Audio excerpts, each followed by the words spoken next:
Hi, this is Dale Cummins with Cummins Architecture and Design. We're going to continue reviewing some of the basic questions that are often asked at the first meeting or on a phone consultation when you give us a call.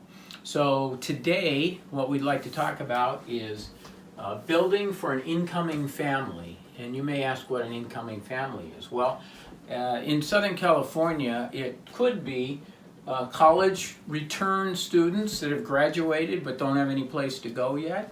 It could be aging parents, or it could be multi-generational, and that's a kind of cultural thing, but actually it's a great way to save on the cost of living, and particularly if you have a property that's larger than one you need, but you'd like to share it with people and still have your own private space. So some of the things that we review with clients are things like, in fact, it's very popular right now to talk about an ADU, which is called an auxiliary dwelling unit. The state of California has recently passed laws that allow us to modify homes to actually create a situation where you have a duplex, and in some cases you're even able to modify your existing garage to turn it into a living space. So imagine taking a piece of real estate that you live in and being able to add a second unit on it, where that second unit pays as much as a half to 3/4 of the cost of the mortgage of the property by making some improvements and adjustments. That's a real fun thing to do. We call them ADUs now, auxiliary dwelling units. They used to be called granny units or granny flats. But the laws have changed, and the best designation for it is an ADU. Now, in some cities, it may be better to actually do a remodel and addition and not specifically define it as an ADU, because there are some cities that have, I would say, excessive fees associated with that. So it depends on where your property is, what city it's in, what the planning restrictions are, and kind of to determine the best way to move forward with adding or modifying your property, either for additional people or to sub out a portion of it for independent rental unit. Very fun stuff, really neat way to maximize the value of your property. There are things that can be done. You can do a room addition, you can do a freestanding building. We can actually take a large home and modify it so that there's two independent dwelling spaces. In fact, there's one way to do that that most people don't think about it. If you happen to be aging in place, you want to age in place, but you have what's quote unquote a problem, which would be a 2-story house, and you don't like the stairs, so you're going to have to move. Well, have you ever thought about, instead of moving, we can come in, we can increase the insulation, provide full separate access and egress from the first floor and the second floor. Take the stairs out between the two on the inside of the house, put it on the outside, so you could actually literally develop an ADU on the second story of your property. Now you're living on a 1-story property yourself. Someone else is renting the second floor with separate entrance, separate access, their own little private space as part of the backyard or whatever. And now you're living in a 1-story property. So you eliminate the stair problem, you increase the value of your property, so it's all of a sudden doing work for you. So that's kind of a vertical split that most people don't think of. Another way, obviously, we talked about is garage conversion. That works out really well up in the area where we are in the foothills. A lot of larger homes have 3-car garages. Some of them are, in fact, freestanding 3-car garages. A 3-car garage is going to typically have anywhere from 600 to 700 square feet, which is a perfect size for a small ADU. And in some cases, we've had clients ask us to go ahead and convert their 3-car garage, but build a new 2-car garage attached to it. So those are all possibilities. We'll get into that more later. Some of the other questions that people come up with are things like design for lifestyles. What does that mean? How does that work? First of all, it's good to know how many people you're expecting to have if you're downsizing or you're developing an ADU for yourself or want to rent it out. Typically that would be for 1 or 2 people. And that's really what the planning departments and the cities have in mind when they're allowing you to do that. It's actually helping reduce the housing crisis in California because the costs are so expensive. They're now allowing us to increase the density on a single family residence. Number of bedrooms, sometimes 1, 2 is typical. Bathroom maybe 1, 1.5, or 2 bathrooms.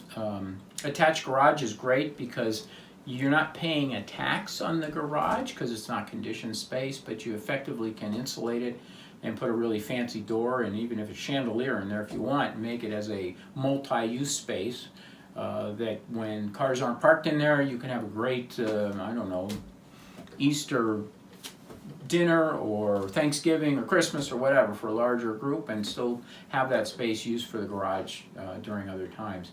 Storage space is really important. That can easily be added into any kind of a garage addition or modification, or even an ADU.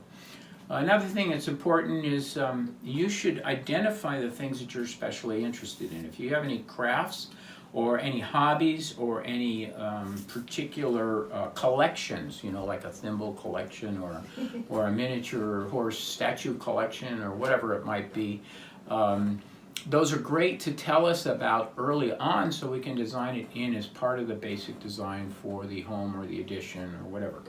Next, it's important if you're dealing with aging in place, or even if you're having family members that are senior members coming into the project that you're working on, you want to make sure you have level access at the front entry, possibly level access from the garage to the home. You want to design it so that there's enough room for wheelchair space, even if it's in the future, it's great to have. Clearances, a little bit wider doors. Typically, if you go with a 34-inch door instead of a 32-inch, there's enough room to get a wheelchair through that. And then a little bit larger bathrooms. You don't have to add a whole lot, but if you add an extra foot, instead of the classic developer designed 5-foot wide bathrooms, which is just enough room to put in a bathtub, if you go an extra foot, then you actually have enough room that you have a wheelchair in the bathroom to be able to turn around. So we look at that with you carefully and make sure that all works. There's some other things along those lines, like a zero-lip shower, as we call it, which is basically level entry. There's no curb there like on the standard showers, so if you ever need to use it as, for wheelchair, you can do that. Also, you want to add grab bar support in the framing before the drywall and tile goes up, that if you ever want to add grab bars, the backing is already in the wall. It saves a lot of money, time, and effort. One of the other questions that we get are, let's see, the next one that comes up is value increase for your project. There's lots of different ways to look at this. One is evaluating the quality of life in terms of maybe having your own separate space, but sharing your property with either family members or someone else to help reduce your costs. The other would be on an economic basis, you're going to want to look at the dollar value of your existing home, what the retail square foot cost is for that, and then figure in maybe typically about 80% of that value per square foot is what you're going to get when you're finished with your addition. Let's say, round it off, let's say it's 1,000 square feet in a market that the retail price for a house is $300 a square foot, would be $300,000. Now, if that triggers, say the value of the home is, let's just do round numbers, $700,000. A add of $300,000 might put you in a different market category. It would be $1 million property. So you may not, in that case, get that full 100% increase, but you'll likely get somewhere around 75 to 80%. And those are numbers that we can look at on a specific project basis with you, and we can guide you in terms of, okay, what's my property worth? What's it look like? What is the neighboring area like? And what is it likely to be worth when we finish with the addition, the remodel, or the ADU? Some of the other things that are pluses, obviously, is a secondary dwelling unit on the property. You could always use it as an outside rental or for family members. You can maximize your lot coverage, which a lot of people don't realize that they are able to build more on their property than they might have ever imagined. We've done several projects where we've actually added a second story to a one-story house and basically doubled the square footage for them and still met all the planning restrictions or requirements. Another question that comes up that we'll go over in detail when we actually get a project started with you, but just some of the outlined items for right now. City codes and requirements, like I mentioned earlier, ADU versus an addition or remodel, that's a case-by-case basis, and in some cities the ADU costs are actually quite high. Even though they're not supposed to charge you separate utility fees and things like that, a lot of times they do, or they make it extremely high in terms of development for ADU versus a room addition. So we always like to look at it both ways to see which one's the most economical and which one will meet your needs. So another item to check early on would be utility hookup fees, and that would include sewer versus septic, electrical, water, gas, those kinds of things we should take a look at early on in the project, because if they're not there and they need to be added, there would be a cost item associated with that. Off-site improvement requirements, very important.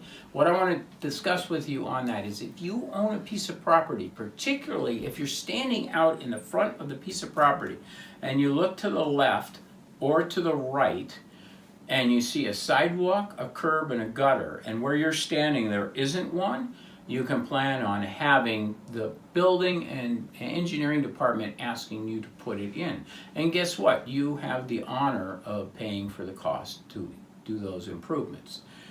One of the trickiest ones is undergrounding electric utilities. So if you have power lines that are either an easement on the edge of your property, front, back, or side, or along the street, there may be a requirement to underground those. Now, there's lots of different situations that come up with that. In some cases, it's just an added, $50, $60 a month over the next 30 years. What they do is they actually assess every homeowner to make those improvements.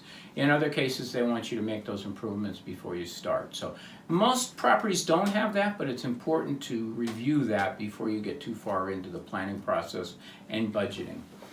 Another item to keep in mind in terms of financial is we want you to have a 10 to 15% contingency. That's a fancy word for having some extra financial cash resources for the project. So in the event that something pops up that you're not planning on, like a big boulder in the middle of your excavation for your addition, particularly if you want to put a basement in, I have to put the word basement in there somewhere. That's why you need a contingency line item. So 10 to 15% at the start of construction is pretty good. Sometimes that can be reduced down during construction. Also, maybe for a little bit larger projects, you might be able to tighten that up a little bit. But just have it, know it's available, and know it's not actually in the budget, but it's available if you need those resources. Another thing that's good to do is pay off the land first. If you're doing a custom home and you have a residential lot or whatever, right? If you pay off the land, you can then borrow against that land to make the improvements on your property, as in a new home or whatever. Project scheduling is another question that comes up. We like to go over 50-50 is the way I like to put it. Most people don't realize this, but 50% of the effort is in the soft cost development, design development, construction documents, and permitting. So that represents about half of the schedule of the project. The other half is actually building it. So 50-50 is a good rule of thumb. Most people don't realize in Southern California, or anywhere in California, it's going to take that much effort in order to get all the environmental approvals, the drainage, the site conditions, lot coverage, all those kinds of things figured out, so that we can then get a set of construction documents, structural engineering, Title 24, Green Building Code requirements, all in place to actually pull a permit so that you put a shovel in the ground. Once the shovel's in the ground, that's the general construction phase. So Project scheduling is very important, but just remember that 50-50 to get an idea of what efforts need to go on. So if you want to build a project in the summer, it's better to start, mid-January to get everything ready and approved, ready for construction, so that you can build when it's not the rainy season, and particularly not the snow season if you happen to be up in the mountains. I think just as an example, this last year, Mammoth got over 24 feet of snow. So if you're out there trying to build a house, it's not really fun. Can't even imagine anybody doing that. They typically have to wait till the snow melts. And in this case, it's not going to melt till July. So that's scheduling around the weather, and the actual project itself is very important. I know because I did it the hard way once. The first house we ever built was up in Arrowhead, and we were trying to put drywall on the walls in the winter with 3 feet of snow on the ground without any heating, because we didn't have the permit yet to turn the heater on. Anyway, long story short, that all worked out okay, and we still have the house. So the next thing, I want to give you some examples. I had an interesting example this morning of a gentleman that is, actually he's local, he lives here local. He has a really nice property over near the golf course, really beautiful view. Has about 3,400 square feet on a pretty good sized lot. I'd say the lot's maybe a half acre. 3-car garage, single story, and his problem is he has too much real estate and happens to be what they call land poor. Now, it was really kind of fun because after quizzing him a little bit, I was able to find out that he actually owns a commercial building in San Dimas. He has a lot that he already paid off with a view, and he also has this fantastic piece of property that's over near the country club.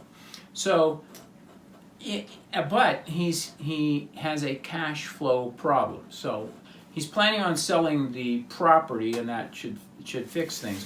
But I gave him 3 choices. One, he can split the property that he has now and develop an ADU and have it pay for probably where he lives. He can age in place if he wants. Number 2, we can build a separate ADU on that property for him. He could move into that and then rent his property. If he rented his entire property, his entire home out that he's in now, it would rent for close to $3,500 a month. So, and since he doesn't owe anything on it, he can pay that, it will pay to build his ADU, and he can retire in place. Now, the other option was to actually build a home on this beautiful view property. But what he was doing, and he's owned this property for about 40 years, and he's always wanted to build a house on it. But the problem is he was trying to build a 7,000 square foot house. They only need a 1,200 square foot house.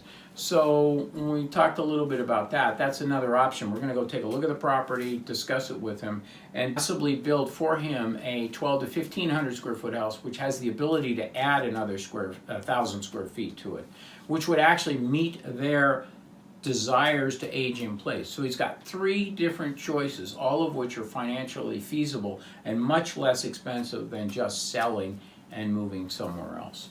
So thank you very much for watching this. I hope we're able to meet your needs in terms of understanding how to work with an architect, how to make this process work well, and take out some of those mysterious questions that everybody seems to have regarding how to develop a project in the most cost-effective and productive manner. Okay, so thanks. We'll see you soon.